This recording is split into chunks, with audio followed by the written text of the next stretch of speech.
Groete in daardie oorwinningsnaam van ons Koning Jesus. Vandag het dalk vir jou uitgeput, maar die Here herstel jou vanaand.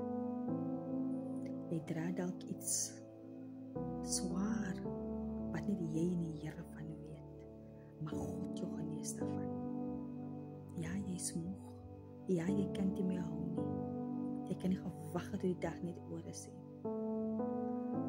Maar môre sal nie soos vandag wees nie.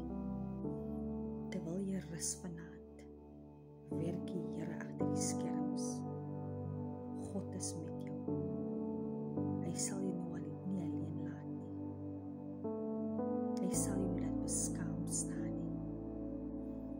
Vrede beteken nou jou gedagtes, jou liggaam, jou hart, in die magtige naam van Jesus.